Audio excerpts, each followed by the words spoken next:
Good morning to all my students. Myself Sushovan Roy, faculty of GSM Polytechnic, Electrical Engineering Department. তো আজ mechanical স্টুডেন্টসদের elements of electrical engineering যে পার্টটা যে সাবজেক্টটা পড়াচ্ছিলাম সেটা আজকে ক্লাস 6-এ যাব। সেটা হচ্ছে কিনা এনার্জি সোর্সেস। এটা আমি পড়াচ্ছি unit number 1, that is basic introduction of electrical পাওয়ার। সেটার 1.1 যেটা সেটার হেডিংটা হচ্ছে কিনা energy source. Okay, energy source actually key now energy can be defined as a capacity or ability to the work. Okay, it plays an important role in our day to day life as it is required in every field like industry, communication, sports, defense, household and more. Energy sources can be classified as conventional and non-conventional source of energy. আমরা দু রকম টাইপসের energy source আমরা দেখতে পাই in electrical point of view বা electrical যে source বা electrical যে সিস্টেম সেটা হচ্ছে একটা কনভেনশনাল এনার্জি সোর্স, একটা হচ্ছে non conventional energy source. Okay, এবং এই যে এনার্জিটা সেটা আমরা ডিফাইন করছি is the capacity to do any work, এবং এটা ইম্পর্ট্যান্ট রোল প্লে করে in our day to day life, যেটা মেজার করছি আমরা ইন্ডাস্ট্রি পারপাসে, communication, sports, household, commercial, industrial বিভিন্ন পারপাসে আমরা এই ধরনের এনার্জিকে মেজার করি এবং সেটাকে ইলেকট্রিক্যাল পয়েন্ট অফ ভিউ থেকে ক্লাসিফাই করছি কনভেনশনাল এনার্জি সিস্টেম এবং নন কনভেনশনাল এনার্জি সিস্টেম। ওকে, নেক্সট বেশ আমরা কি পড়াছিলাম না কনভেনশনাল এনার্জি সিস্টেম এবং নন কনভেনশনাল এনার্জি সিস্টেম। ফার্স্টে তোমাদের একটা পার্ট বলে রাখি, এই যেটা পার্ট রয়েছে যেটা পড়াচ্ছি আমি কনভেনশনাল এবং নন কনভেনশনাল, এটা পুরোটা হচ্ছে একটা থিওরিটিক্যাল পার্ট। অতএব তোমাদেরকে এটা নিজে থেকে ঠিকভাবে পড়তে হবে এবং জিনিসটা ঠিকভাবে বুঝতে হবে যে কী রকম টাইপের কোশ্চেন এখান থেকে আসতে পারে। ওকে, কনভেনশনাল সোর্স অফ এনার্জি এটা কি বলছে না, the conventional sources of energy are the natural energy resources which are present in a limited quantity and are being used for a long time. They are called non-renewable sources. যেটা আমরা conventional source of energy বলে থাকি, এটার আরেকটা নাম হচ্ছে নন renewable source of energy. These renewables have been depleted to a great extent due to their continuous exploitation. Some common example of conventional energy sources are coal, petroleum, natural gas এবং electricity. এগুলো হচ্ছে আমার conventional বা non renewable source of energy. Okay, এটা কিন্তু short question, এগুলো দেখে খুব একটা বড় কোশ্চেন তোমার সাধারণত দেয় না, বাট ন্যাচারালি এখান থেকে তোমাদের শর্ট কোশ্চেন বা শর্ট অ্যান্সার টাইপ কোশ্চেন কিন্তু এখান থেকে দিতে পারে। ওকে, তাহলে জিনিসটা কী বললাম না, কনভেনশনাল সোর্সটা হচ্ছে কি natural energy resources which are present in a limited quantity and are being used for a long time. They are call non renewable source of energy এবং this resources have been depleted to a great extent due to their continuous exploitation. Okay, মানে যেগুলো regularly আমার exploit হচ্ছে এবং যেগুলো depletion ঘটে যাচ্ছে maximum Times, তো সেই সোর্সগুলোকে বলছি কিনা কনভেনশনাল সোর্স অফ এনার্জি। এগুলো হচ্ছে কিনা petroleum, coal, natural gas, electricity, এগুলো হচ্ছে conventional or non renewable source of energy. আচ্ছা, non conventional source of energy এটা বললাম, একটা বললাম কনভেনশনাল, একটা হচ্ছে non conventional. Non conventional source of energy are the energy source which are continuously replenished by natural resources or natural processes. These cannot be exhausted easily, can be easily generated constantly again and again. That is solar energy, wind energy, biomass energy, tidal energy, wave energy এবং geothermal energy etc. These are called the renewable sources of energy. These sources do not pollute the environment and do not require heavy expenditure.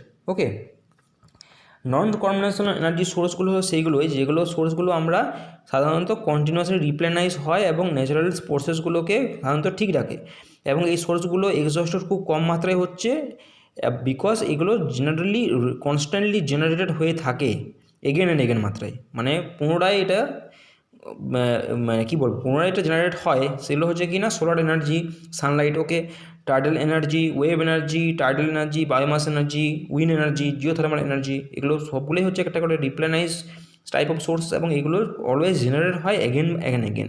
এগুলোর একটা নাম আছে যেগুলো হচ্ছে non conventional energy source or renewable sources of energy. This sources do not pollute the environment. কিছু advantage রয়েছে এর মধ্যে, এগুলো এনভায়রনমেন্টকে পলিউট করে না এবং হেভি এক্সপেন্ডিচারের যেটা প্রয়োজন হয় না, do not require heavy expenditure. Okay, এরপর আমরা ডিসকাস করব generation of conventional electric power. এটা তোমাদের আরেকটা topic, basic introduction of electric পাওয়ারের মধ্যে একটা টপিক রয়েছে generation of conventional electric power. Conventional power power plant is the most general term applied to the production of electrical energy from coal, oil, natural gas, petroleum using the intermediary of steam. Okay, the generator is a usually synchronous machine having a small number of poles and running at high speed. The overall efficiency of energy conversion fuel from electrical is greatly influenced by poor efficiency and the turbine and condenser typical overall efficiency ranges from 30 to 40%. এর যে conventional electric পাওয়ারের যে description যেটা তবে তুমি দেখতে পেলে এটা হচ্ছে একটা টারবাইন বা সিনক্রোনাস মেশিন দ্বারা পরিচালিত যার স্মল নাম্বার অফ পোলস বা রানিং এট হাই স্পিড। এর ওভারঅল এফিসিয়েন্সিটা হচ্ছে খুব কম, সেটা 30 থেকে 40% এবং গ্রেটলি ইনফ্লুয়েন্স বাই এর poor efficiency of the turbine এবং কন্ডেন্সার। ওকে, এবং কনভেনশনাল পাওয়ার প্ল্যান্ট যেগুলো হয় সেগুলো most generally apply to the production of electric energy from oil, coal এবং ন্যাচারাল গ্যাস। এবং যে জেনারেটরটা রয়েছে জেনারেটরটা হচ্ছে usually synchronous machine. Okay, next the main feature of these conventional sources of plant বা conventional plant are their low capital cost per kilowatt installed and low limit on their size. এটা দুটো হচ্ছে এটার মেন অ্যাডভান্টেজ অফ কনভেনশনাল বা generation of conventional electric পাওয়ার। মানে হচ্ছে এর মধ্যে কোনো ক্যাপিটাল কস্টের প্রয়োজন হয় না বা লো ক্যাপিটাল কস্ট বলা যেতে পারে পার কিলোওয়াট, এবং কোনো সাইজ মেনটেন হয় না, low limit on their size. Okay, next হচ্ছে transmission of electrical power. Okay, এরপর আমরা ডিসকাস করছি ট্রান্সমিশন অফ ইলেকট্রিক্যাল পাওয়ার। আমরা জানি যে একটা ইলেকট্রিক পাওয়ার জেনারেশন, ট্রান্সমিশন এবং ডিস্ট্রিবিউশন এই তিনটে স্টেজের মধ্যে দিয়ে এটা যে তোমার ডিস্ট্রিবিউশন হয়, এবং তার মিডল পার্টটা হচ্ছে কি না transmission part. Okay, transmission of electric power. Electric power transmission is the bulk movement of electrical energy from a generating site such as power plant to an electrical substation. The interconnected line which facilitate the movement are known as transmission network. Okay, এটা একটা bulk movement যেটা electrical energy transfer করছে from a generating site such as power plant to an electrical substation. তো যে ইন্টারকানেকশনটা বা interconnection line which facilitates this movement are known as transmission network. The combined transmission and distribution network is a part of electricity delivery is known as the power grid. Okay, most transmission line are high voltage 3-phase alternating current by AC, তাই তো most transmission line কি বলছে না high voltage 3-phase AC voltage alternating current, although single phase AC system is sometimes used in railway electrification system. Full stop. High voltage DC current, high voltage direct current technology is used for greater efficiency over very long distance, typically hundreds of miles. Full stop. HVDC system is also used in submarine power cable up to 50 km. HVDC system links are used to stabilize large power distribution network where sudden new loads, blackouts and cascading failures are observed. Okay, তো এখানে তোমরা জিনিসটা দেখতে পাচ্ছ যে একটা transmission network রয়েছে, এবং সেই ট্রান্সমিশন নেটওয়ার্কটার মধ্যে বিভিন্ন ধরনের ট্রান্সমিশন এবং ডিস্ট্রিবিউশন নেটওয়ার্ক যদি ওই পার্টটার মধ্যে কাজ করছে as a part of electricity delivery, তাকে বলছে কি পাওয়ার গ্রিড। এবং সেই পাওয়ার গ্রিডের মধ্যে মোস্ট ট্রান্সমিশন লাইনস হচ্ছে high voltage 3-phase AC system. এমনকি কিছু সংখ্যক বা কিছু মাত্রায় সিঙ্গেল ফেজ এসি সিস্টেমও আমরা ইউজ করি, এবং সেটা সাধারণত রেলওয়ে ইলেকট্রিফিকেশন সিস্টেম আমরা ইউজ করবো। HVDC system is generally used for high efficiency over long distance and it is used in power cable বা submarine power cable up to 50 km। HVDC link অনেকগুলো রয়েছে, সেই লিঙ্কগুলো তোমরা আশা করি জানো, যারা ইলেকট্রিক্যাল স্টুডেন্ট তারা আশা করি জানে, বাট মেকানিক্যালদের এই পার্টটা একটু কম, বিকজ তাদের এই পার্টটা খুব একটা পড়তে হয় না, কিন্তু তাদেরকে জেনে রাখা প্রয়োজন যে HVDC সিস্টেমের মধ্যে কিছু লিঙ্ক রয়েছে, যেমন হচ্ছে মোনোস্টেবল, বাইস্টেবল এবং ওয়ান স্টেবল। ওকে, তো এই লিঙ্ক যেগুলো রয়েছে সেগুলো stabilize power system distribution network এগুলোকে মেনটেন করছে, স্টেবিলাইজ, এবং কিছু sudden change, sudden breakdown, blackout, new যদি কোনো লোড আমরা অ্যাপ্লাই করি, ক্যাসকেডিং ফেলিওর, এই ধরনের প্রবলেমগুলোকে ওগুলো আইডেন্টিফাই করে এবং তাদেরকে জাজ করে প্রপারলি, এবং তাদেরকে স্টেবিলাইজ সিস্টেমে রাখে। ওকে, electricity is transmitted at high voltage 56 kV or more to reduce the energy loss over which occurs in long distance. Transmission power is usually transmitted through overhead power lines and underground power transmission. এই যে transmission যেটা হয় সেই ট্রান্সমিশনটা বলছে transmitted at high voltage up to 66 or above to reduce the energy loss which occurs long distance transmission line. এবং এই যে লং ডিস্টেন্স পাওয়ার লাইন যেগুলো যাচ্ছে ট্রান্সমিটেড হচ্ছে সেগুলো ট্রান্সমিট হচ্ছে পাওয়ারটা থ্রু ওভারহেড লাইন ট্রান্সমিশন এবং underground power transmission. Okay, the transmission level voltages are usually considered as 110 kilovolt and above, মানে যেটা ওভারহেড ট্রান্সমিশন লাইন যেটা রয়েছে। Lower voltages such as 66 33 kilovolt usually considered sub transmission voltage but are occasionally used on long lines, যেগুলো আমরা long লাইনের ক্ষেত্রে এই জিনিসগুলো দেখতে পাই। তো এই যে ট্রান্সমিশন যে ভোল্টেজগুলো সেটা সম্ভবত 66 33 এবং ইউজুয়ালি কনসিডার আজ এ সাব ট্রান্সমিশন ভোল্টেজ, এবং তারা এগুলো জেনারেলি ইউজ হয় occasionally use on long lines. Okay, next হচ্ছে কি না voltages less than 33 kilovolt are usually used for distribution voltage. Voltages above 765 kilovolt are classified as extra high voltage transmission system. এটা হচ্ছে খুব ইম্পর্টেন্ট একটা part, তোমাদের জানতে হবে। সেটা হচ্ছে ইন্ডিয়াতে সব থেকে হায়েস্ট ট্রান্সমিশন লেভেলের ভোল্টেজ হচ্ছে 765 কিলোভোল্ট, সেটার হায়ারে কোনো দিন ট্রান্সমিট হয় না, এবং সেটাও 765 kilovolt system. Okay, electric power can also be transmitted by underground power cables instead of overhead power lines. Underground lines are strictly limited by their thermal capacity, which permits less overload or rerating their overhead lines. Long underground AC cables have significant capacitance, which may reduce their ability to provide useful power to loads beyond 50 miles. Okay, HVDC converter station at both ends of the line to convert from DC to AC are usually considered as underground transmission.